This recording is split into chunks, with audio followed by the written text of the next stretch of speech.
Hi, I am Raisam Hiresh, Chief Editor, Jaico Publishing House. I am very excited to launch Robin Sharma's new book in India, The Leader Who Had No Title. Here's Robin to talk to you about his new book. Welcome, Robin.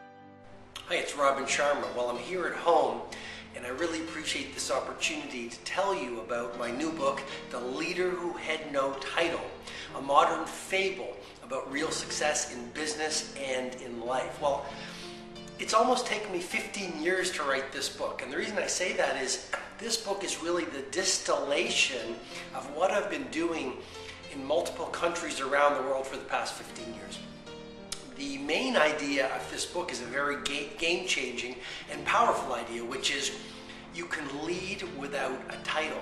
Whether you work in the mailroom or the boardroom, whether you drive a taxi, run a company, lead an organization, are at home with a family, you're a nurse, a doctor, a teacher, an astronaut, no matter what you do, even if you don't have a title, you still have the opportunity and the responsibility to show leadership. Mother Teresa said it very well. She said, if everyone would only sweep their own doorstep, the whole world would be clean. And so this book, The Leader Who Had No Title, is really about this idea that every single one of us, regardless of our current conditions, regardless of whether we have a title or not within an organization, regardless of our personal history, we all can show leadership. Because leadership is not about a title on a business card. Leadership is a way of thinking. It's a way of being. It's a way of occurring in the world and shifting from, as I say in the book, victimhood into leadership. And so the book really contains a system or a formula that I've been teaching to many of the Fortune 500 companies and many of the billionaires and superstar CEOs that I've been quietly coaching for the past 15 years. And what I've done is I've taken all these ideas and the process that I shared with them, and I've distilled it into a fun, simple, step-by-step system that is the essence of The Leader Who Had No Title. The book is very much a story like The Monk Who Sold His Ferrari. Now, it's very different from The Monk Who Sold His Ferrari because the characters are all different, the ideas are different, the philosophy is different. The Leader Who Had No Title is very, very, very much a leadership book. It's all about leading without a title. It's all about working at wow and playing at your peak and getting to your absolute best as a human being. But it is a story. The lead character, his name is Blake Davis. He's in his late 20s, he's struggling, he's frustrated, he's a victim, he's full of worry, he's scared, he's not performing at his absolute best by any way, and he's pretty well living a discouraged life. One day, in a bookstore, the beginning of the book is in a bookstore, because I love books, I love interacting with booksellers. My home is filled with books. My dad said to me when I was growing up, Robin, he said, cut back on your rent, cut back on your food, but never miss an opportunity to buy a book. And I have fallen in love with reading, and I have fallen in love with books in the most dramatic of ways. And I've shared that philosophy with so many people. So it occurs in a bookstore at the beginning, and Blake Davis, this young person who's stuck in life, meets this remarkably eccentric gentleman. I don't want to give away too much, but basically the gentleman says, you know what, I can expose you to 4 teachers if you give me just a single day. So the young hero agrees, and over this remarkable day that the two of them spend together, this star of the book and his mentor, they meet 4 teachers who share the lead without a title philosophy. The first teacher is a housekeeper who works in a hotel. And she could easily say, I'm just a housekeeper, I'm not managing director, I'm not a president, I'm not well educated, so how can I make a difference? But instead, she shares a very powerful conversation on the true nature of leadership and the fact that if you are breathing, you have the opportunity to show leadership within your area of responsibility. And she talks about innovation, she talks about authenticity. Oscar Wilde said it really well. He said, be yourself, everyone else is taken. Jack Welch, the former leader of General Electric, said, don't lose yourself on the way to the top. So in this first conversation, the teacher is Anna, this hotel housekeeper, you will learn about innovation. You will learn what the best do in business and in sports and in science, the great geniuses, how they think, how they perform, what's their secret sauce that allows them to get the spectacular results that they've received. The second teacher is Ty Boyd, a ski professional who teaches the conversation and the big idea, which is turbulent times build better leaders.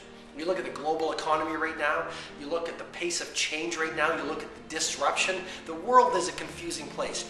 Well, this second conversation taught by the teacher who's a ski pro will help you manage change. And not only manage change, but really turn problems into opportunity and turn adversities into chances to become an even better leader, an even bigger, stronger, more confident, fun-loving human being.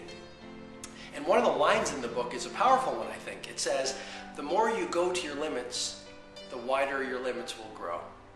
And I think the idea there is really, the more you run towards your fears, the more you will reclaim your power and your freedom. And the worst move you could make is stay within the confines of your comfort zone. The smartest move you could make is to move out to the blue ocean where growth, possibility, innovation, and opportunity lives. Okay, the third teacher that they're exposed to, he's a gardener, former CEO, but now he's a gardener. And he shares a powerful idea on the lead without a title philosophy, the third real big idea in the book, which is the stronger your relationship, the better your leadership. Business is all about conversations. Life is all about relationships. We live in an interesting world. We have more technology than ever before and less humanity. And so this chapter and this section of the book will really help you build customer loyalty. It will really help you become a merchant of wow. It will help you become so good with your team, with your coworkers, with your customers, with your families, with your friends, with strangers on the street, that when people see you in action, they will say wow. And you will develop a following of fanatical followers because you are so good at what you do. It will teach you the importance of promise keeping. It will teach you how to build higher trust. It will teach you how to get more respect, how to get more appreciation. One of the lines in the book is, give away what you most want to receive. So if you want more respect, give more respect. You want more appreciation, give more appreciation. At home, if you want more love, give away more love. And that brings me to the final conversation of the leader who had no title, which is one of the most important. And it's a theme running through a lot of my books, but this section of the book is different from anything I've written, just like the whole book is different from anything I've written in the past. It's a very fresh book. It's a very innovative way that I'm starting to write. And it's really, as I said, this summary and distillation of everything I've learned about peak performance and playing at genius and delivering exceptional results and being a world-class leader and a world-class human being over the past 15 years. And this conversation is really about a simple idea, which is to be a great leader, first become a great human being. And we forget that. And so I talk about, in this section of the book, the 7 fundamentals of personal leadership. Basically 7 secrets that the geniuses, billionaires, superstars do in their quiet moments that most people don't do. And if ordinary people did them, they would lift their game, lift their performance, lift their life, lift their prosperity, lift their thinking, lift their happiness to a whole new level of wow. So that's really a summary of the leader who had no title. Obviously, I'm very passionate about it because when I wrote this book, I asked myself this question: what do I need to write in this book so that if I never wrote another book again, my entire message about what was most important as a human being, as a leader without a title, would be in those 201 pages. So in many ways, this is my legacy book. It contains the truest ideas and the best practices I could possibly share with someone to allow them to awaken their inner leader and ultimately make a difference in the world around you by the person that you become. Margaret Mead, the book ends with a quote from Margaret Mead. She said, "Never doubt the fact that a small group of thoughtful, committed people can change the world. That's the only group that ever has." And the book opens with an idea from Gandhi, which is, in a gentle way you can shake the world. And that's really what The Leader Who Had No Title is all about. I thank my publisher Jaico in India for believing so strongly in the power of this book. I know this book will help many, many people, and I hope you really enjoy it and help me spread this message about leading without a title. Thank you so very much. I'm very grateful for all your support. Bye-bye. Thanks, Robin. I'm sure the listeners will support and readers would enjoy your new book.